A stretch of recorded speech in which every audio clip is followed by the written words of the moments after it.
Hi, I'm Jim Clark, Visual Arts Manager here at Hopkins Center for the Arts. Today we're speaking with Catherine Herding about her exhibition, Waterworks, an exploration of patterns and palette.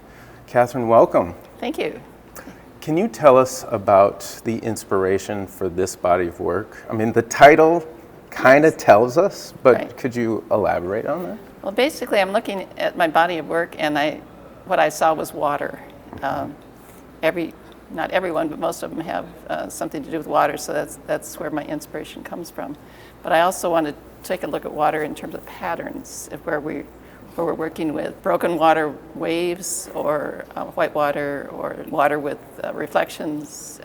So all these have different patterns that are recurring over and over, and kind of looking at that, as well as palettes, because with the palette, I'm changing the palette with each type of water that I work with. Oh, sure. So it's about creating the movement of water, and along with trying to capture the colors that are involved. Sure. The patterns and palette in the water, was that something that you discovered in your work, through the process of your work, or was that an intentional strategy going into the subject of water? That's actually something I found by doing, finding how do you capture water moving, and so each type of water has a different pattern to it. For instance, the broken waves of tied up down here at the end show a pattern of 3 different values, and trying to capture those. I sit on the beach and study the water and the waves, and I realize there are 3 different values that are involved in each of those types of patterns, and try to put that together for capturing the movement. When I'm doing white water, that's a different pattern. It's kind of a V-shaped pattern that you see over and over in nature, even in trees and in clouds and in the waters. So each one, it was not intentional originally when I discovered those, but as I move forward, it has become very intentional. Waterscapes have been a subject of yours for some time. Is what drew you to water in general? I mean, can you speak to that? Hard to know. I've been around water all my life, and I think what really drew me was the complexity of water, and trying to figure out how could I do that. A lot of times I ask a question before I do a painting, and it's, could I do that? And so I can answer that question by trying it out, and there's sometimes I say, no, I can't do that, I don't have the skill. So it develops as I go, and as I've gotten better and better at it, the paintings get more complex and harder to do as well. So you're never at the finish line. Is there some specific things that you learned in the process of this body of work that were discoveries along the way that you didn't know beforehand? I'd say probably everything. I view painting as a process and a learning process as I go. And as I said, if you try one thing and it doesn't work, you're going to try another thing and kind of push through it. And there are a lot of failures, an awful lot of failures. But every once in a while you get a really good one. And then you take what you learned on that one and move it to the next one to see how you can put that together. You're an instructor as well. Yes. And you've taught watercolor for many years. I imagine you hear a lot, how do you paint water? Yes. So have you discovered or developed a personal response that, we'll say, has a pattern or a certain formula to it? Or do you approach each new composition in a fresh way? Each new one has its own problems and slightly different, but there is a kind of a formula for some of it. For instance, the one I referenced, tied up, I don't know where it is down here somewhere, but it has broken waves through the whole thing, the two rowboats on top of the broken waves. And what I do is it's a pattern of little wavelets that go through, and then I drag a brush across it, a wet brush across it, the first value, and let that dry, and then I do a medium value, do the same process through, randomly leaving whites and lighter values, and finally get to the darks where we kind of fill in the waves. And by loosening all these colors up and letting them blend, adding water, letting them drip, you get this pattern of lights and darks that follow it through the entire painting. And it's kind of a formula now. Works for me most of the time, and I try it on students, and they say, huh? You don't say. So sometimes, I don't know, it's hard to teach. It's one of those things that, I can show you how to do it, but you gotta develop your own formula for it. So. Can you tell us a bit about your journey to this medium? Have you been working in watercolor forever? Forever. Did you try something before, Well, or do you work in any other mediums I now? blame it on my mother, because she started me out in oil colors, paints, and she got tired of the paint and the furniture and the clothing, so she gave me watercolors when I was little. And she actually gave me tube watercolors, which was, I thought, interesting. So I've been doing that since I was probably middle school. So I've been doing, I started out with oils, and I got captured by watercolor. I started out as a very tightly controlled botanical artist years ago when I was first out of college, and I did that for probably 16 years. Then I got kind of tired of painting the same birds and animals and plants over and over again. I did chickadees a lot. And I got interested in the backgrounds. And the backgrounds kind of fascinated me because I could watch colors and paints move together and flow. And so I started leaving the chickadees out and did the backgrounds. That led to the landscape, and that's so I'm firmly embedded in as a landscape artist. So it's kind of the progression I've been in. Did you go to school for art? No, I didn't. It was back in the 70s, and my parents didn't want to send me to art school. So I received a degree in zoology and botany. So I studied anatomy, morphology of plants and animals. And that gave me a good understanding of how things were put together. But no art, that's all a trial and error. But I've been doing it for 50 years probably, so it's a long time. In your experience in school, as you say, it gave you an understanding of how things are put together, how things grow, how things work. So those experiences were beneficial. Oh, absolutely. To your artistic practice. Yeah. Yes. But the majority of your medium instruction was self-guided? It's self-guided. I spent a lot of time practicing when the kids were little, and I didn't have time to pursue painting on a full-time basis, but I practiced with it and played with it. When I first started showing, which was about 2004, somewhere in there, I was not where I wanted to be, but it was coming along, and so in the last couple decades, it's has developed a lot. So. Can you describe your process for each work? Do you go at it directly, or do you do any studies? I start with value studies. Everybody knows that. So. You don't say. Yeah. And they could be pencil, they could be ink, they could be watercolor. It doesn't matter as long as you start looking for your shapes. And it's really about shapes. You're not painting objects. And everybody who's studied with me hears that a lot. But what you want to do is understand where the lights and the darks are, how it moves you through the painting, and creates that the movement and the composition. From the value study, I should drop back. I start out by cropping photographs or working outdoors and cropping visually, then go to the value study.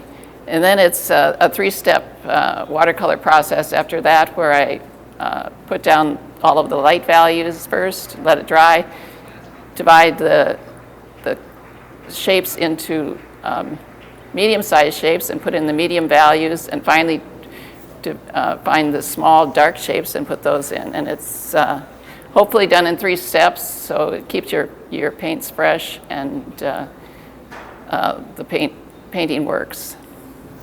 And you mentioned photographs. So do you often work, or maybe exclusively work from photographs? I do work from photographs, especially in Minnesota. It's kind of important. Yeah.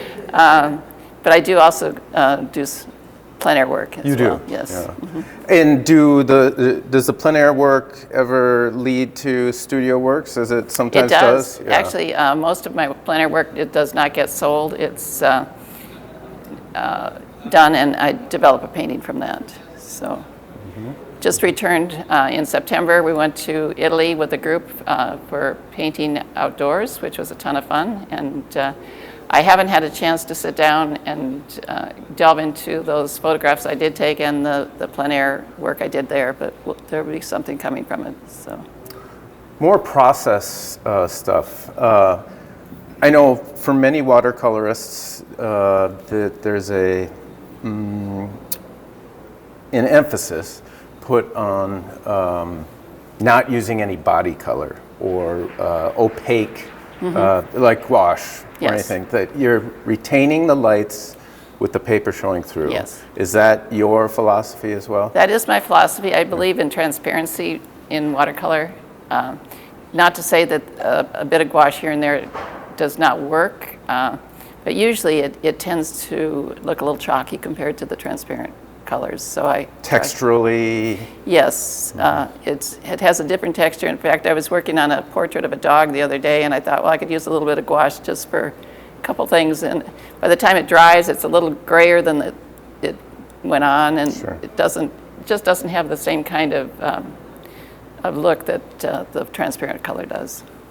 Do you utilize, for instance, in the piece right down the way here, the mullions in the windows are pretty fine geometry, and we had some questions from viewers and gallery guests, and my hypothesis is that you use some frisket or masking fluid. Is that something that you ever do? I do. I can't remember if I did it on that one, though. It looks like I might have put it, those look like they were using masking. Can you describe that process for those that aren't? Masking fluid is a resist that you paint on, and it's painted on like watercolor, the consistency of watercolor. In this one, all of these little light spots in here, I'm throwing masking fluid at the paper and creating the little highlights. You paint over it once it's dry, and then once everything is dry, you can take the masking off and you get bright whites. You can then tint it if you don't want it really white, or you can just leave it bright white. So where you want to capture lights that are difficult to work around, tiny pieces of light, you can use the masking fluid. I don't recommend it for huge areas of white. Sometimes it stains the paper, and other times you get really hard edges with it. It kind of can be a good thing or a bad thing depending upon how it's put on, but it's useful at times. So. Do you have other favorite subjects, and maybe I've made an assumption here, is water a favorite subject? I think it is. Yeah. I mean, it seems that way. It seems that way. Do you have other favorite subjects, or are there any subjects that you refuse to paint? I haven't done that. One of my favorite subjects, of course, is being from Minnesota. It's winter. So snow is a big deal, and I probably sold more snow paintings than anything else, which is kind of counterintuitive, but people like snow out here. Yeah. Well, during the hot summer, it's nice to. Well, but right now, from now to Christmas, you can sell snow. Oh. After Christmas snow. So. Note to self: more snow. More snow. What are some of the other artists that you admire or gain influence or I've got to inspiration? say that Winslow Homer is right at the top for me because of his paintings of the subject I like to do. So his outdoor paintings, his figures in the landscape, he's telling a story. I love his work. Mine isn't at that level, but it's the same sort of thing that I like to paint. Edward Hopper is another one. I love his work due to his simplification of shapes and colors. Does a wonderful job with colors and form. I think looking at his work kind of helped me through the process to learn to paint shapes. And once you get into that mindset, it's a lot easier to create your painting. And then lastly, for current artists from today, Stephen Quiller is one of my favorites for his ability in color mixing and using color as a tool. So those probably have had the greatest influence on me. This show is on view through December 2nd of this year. Where else might we see your work, Catherine? Well, right now I have some at the holiday show at Minnetonka Art Center, and holiday show at White Bear, I guess, has some of my pieces. You can find me online at cherding.com. I work with two galleries, one down in Lanesboro, Minnesota, and one down in Stoughton, Wisconsin. Woodland Gallery down there. And that's about it, I think, right now. Nice, nice. Well, we open it up to questions from the audience. When are you next offering classes? I'm currently offering classes at White Bear. I have a class starting after Thanksgiving there, but I think that one's full. I will be taking January off. I have a class on waterfalls in February there, and then in March I'll probably be doing a color theory class. So if you go to my website manager is back there, and he tries to keep the classes up to date, so you can find classes on the site. So. Catherine, you also do kind of destination classes or retreats? Yes. Yeah, and how often do you do those? I work with Grand Marais Art Colony, and I'm scheduling a August class up there now, and that's going to be on painting water reflections. I work at Peninsula School of Art up in Door County, Wisconsin. They're also in August, and I think they are going to be doing water reflections as well. And I will be working on a Europe trip probably coming up probably next fall. So I don't have a destination in contract yet. So.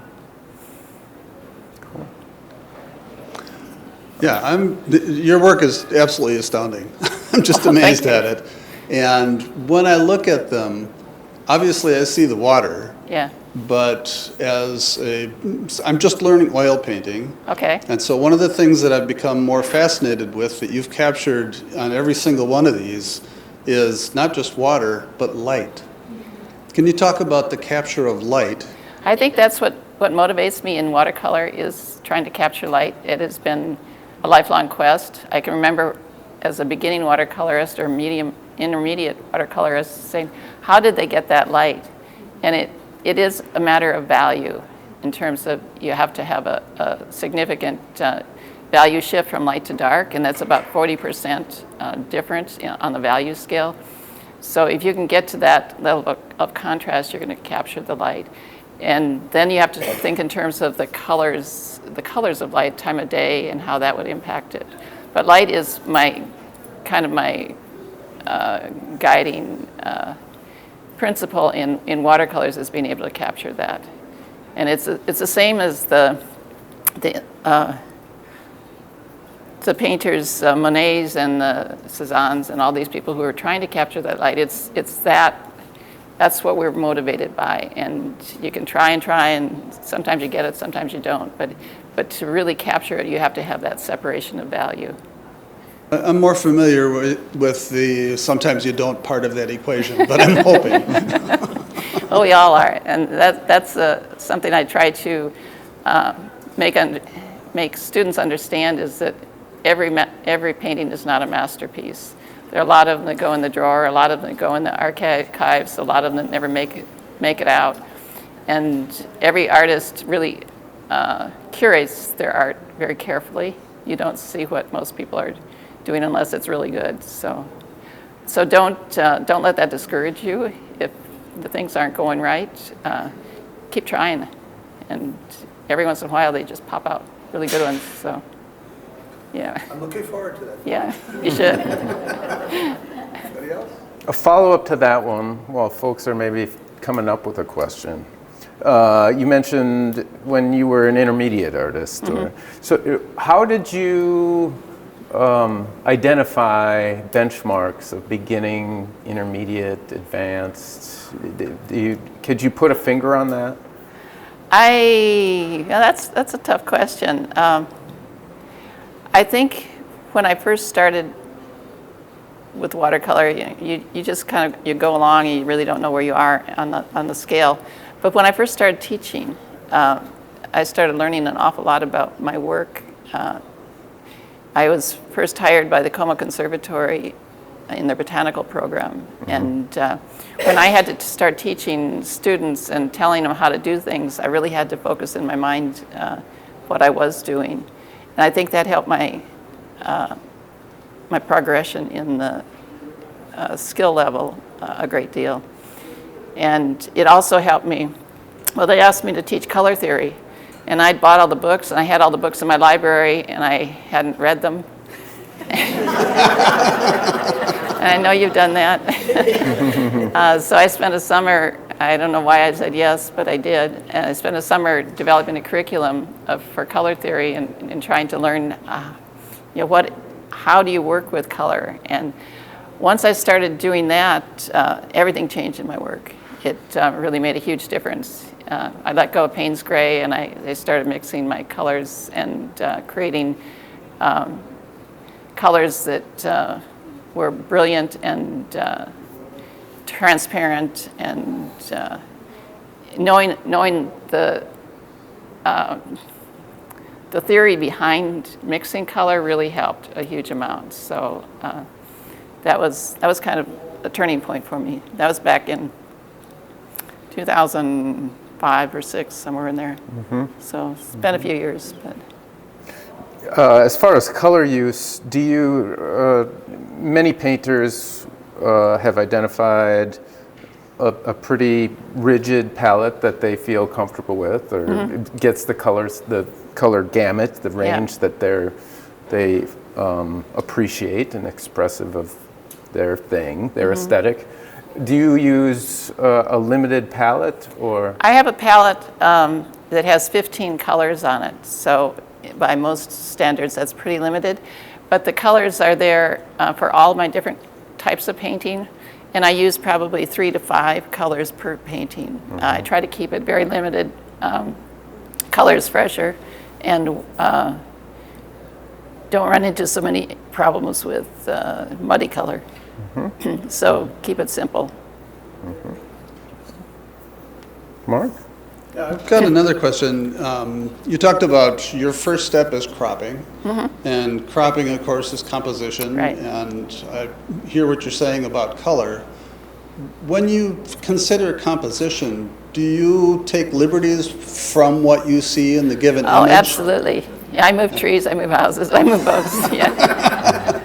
Yes, they don't necessarily belong where they were when you took the photo. So and what drives your decision to move, or? The decision comes from whether there's several different areas there. If something in the composition is grabbing your attention, you just keep going back to that, there's probably a problem there. What you want to do is get the viewer into the painting, so something that draws you into the painting, moves through the painting, around the painting, see the whole thing, and then gracefully exits. If you can't get out of the painting, it's a scary feeling. I've seen it. So you want to make sure that you're enjoying your trip through the painting. But if you get stopped by something and you keep going back to that, I look really carefully at that issue. I'll put it up on the other side of the studio, take a look at it, and say that is very distracting there. I need to do something about it, or I need to crop it out, whatever. So, yes, it does relate directly to the composition of the painting and how you move through it. Yeah, thank you. Very helpful. I like your comment about stepping back. I find that to be very important for. It is really important. As an oil painter, you probably do more of it than watercolorists. And with students in the classroom, we're sitting at tables, and you're sitting 6 inches from where you're painting, and you say, "I hate it," but anything at 6 inches is not going to look good. So you want to get it across the room so you can have a chance to see it in context. Sure. And from there, I'll pick up a student's piece of work and hold it up and say, "Oh, it looks much better far away." And they all say that. I mean, I hear that all the time. But it really is, things come together. When we went down to Winona, the Marine Art Museum in Winona, and they have the room of Impressionist work there, and you can get really close to it. And I was this far from a Monet, and all you see are brush strokes. And they don't mean anything until you get further away from it. I went across the room, turned around and looked at it, and oh my gosh, I was just astounded at how everything came together. All of those brush strokes made water lilies. And so if that's the way Monets look, I'm good with that. So, so get back from your painting, and even if it's a small one, you only need about 5-6 feet. But if it's a larger piece, you want to get across the room and see it from how everything fits in context there. So. Here you go. I'm just curious about, do you paint every day and for how long? I sure try to. But And then do you just work on one piece or do you work on multiple pieces? I usually have a couple pieces going. Not always. Sometimes if it's really working well, I can just focus on one painting. But there are times when I get stuck, and then I want to move on to something else. So I put the one aside and work on another piece. And that sometimes helps me become unstuck. Right now I'm doing a dog for commission, and I'm on try number 2, and it could be number 3. So I might try something else in between. But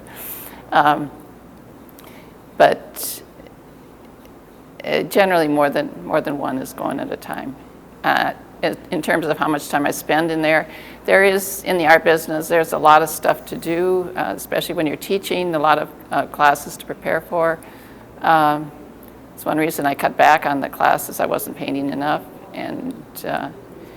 But if I can get in the studio and do some painting every day, it's wonderful. There are days when I can't. But if I'm not painting in the studio, I'm probably painting as a demo for a class. So just getting the brush going and getting that feeling of working the brush, and that helps develop the skills. So. I think it's really interesting how you've taught so many of us the idea of letting the paint work for you rather than you Yes. work the paint, and combining that with what brush to use and how to blend your colors. Could you just comment a little bit about that? Because I think that really helps. Well, when we start out with watercolor, we want to treat it like oil paint, and not saying anything bad about oil paint, but it works different than watercolor does. And so to see the true beauty of watercolor is to see the colors mixing in the water, the two different colors mixing together, flowing. I had a student in the studio this morning, and I was showing her some Primatech paints by Daniel Smith, and how the granulation of these colors, I mean, it's organic, the way they kind of move and create their own textures. And we can't do that with a brush. None of that happens with a brush. What happens is you merge two colors and let them go and see what they create. I do trees this way. The light comes in from the top. You put your light greens, yellow greens at the top. You put your dark blue greens from the bottom. And you tilt the paper and let them go, and you got a tree. I mean, it's that simple. We try to make it really hard by using the brush. And with this dog portrait I was doing the other day, I told myself I apparently haven't painted for a while because I was trying to do too much work with the brush and not letting the colors mix. Once you let the colors mix, everything starts to flow and work kind of together. But by trying to force it, we create more brush strokes. The beauty of watercolor is that there shouldn't be any, it looks effortless, and there shouldn't be any brush strokes really obvious. You know, there could be a few, but trying to keep it, let the water do the work, and it's just so much easier when somebody else is doing the job for you. So. We got a question over here. Hi. Hi. Well, my question was, when you're mixing watercolors, do you prefer doing it in the palette or in the painting, and why? Okay, that's a good question. There are a lot of times when I do it on the palette, if it's a small area, just putting it on, mixing it on the palette and painting it in, and that's fine. It could be a wet into wet application, but I already have the color mixed. If I'm doing a large area of color, I like to do it on the paper, wet the paper, and then drop in different colors that I want to see mix. And you get much more lively shadows that way, much more intermixing of the different colors, and a little bit more interesting painting that way. So, Good. yeah, right. Thank you. One more question. So you talk about when things work well and when things don't work well. What do you do when things don't work well? Are you able to fix them, or do you just plain start over? I try to fix as many as I can. One thing I find students doing is deciding that things aren't going well too early. Yeah. So if you start a painting, you get through the first layer, which is your light value layer, and then you start on the second layer. And that's where we're starting to break down shapes, but they're not going to look like anything at this point yet. And I have a lot of students that say, help, I can't go any further. This is looking terrible, and I'm going to throw it away. And I say, no, you can't. You've heard this before. Let it dry, and then go in with the darks. I view that second level as the awkward adolescent phase, where they're not quite there. You have to push through that.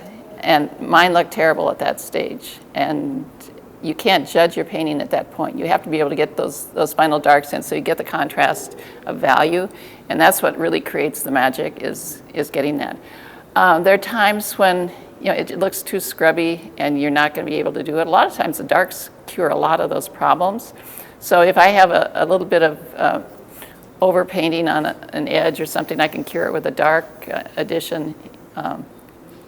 But if you've overdone it, and actually there's one time I had a student that actually had removed so much paint that there's a hole in the paper. So you probably need to start over then. But I try to encourage people to move through that second phase and get to the third and final phase, where the darks help an awful lot in stuff. There are times, like this dog I'm working on, where it wasn't going to go anywhere. I could tell. And then a fresh start is probably worthwhile. But try to get through that second phase at least, and into the darker values. So. Mm-hmm. Catherine, thank you so much for sharing your work with our community. Thank you very much for letting me show here. I appreciate it.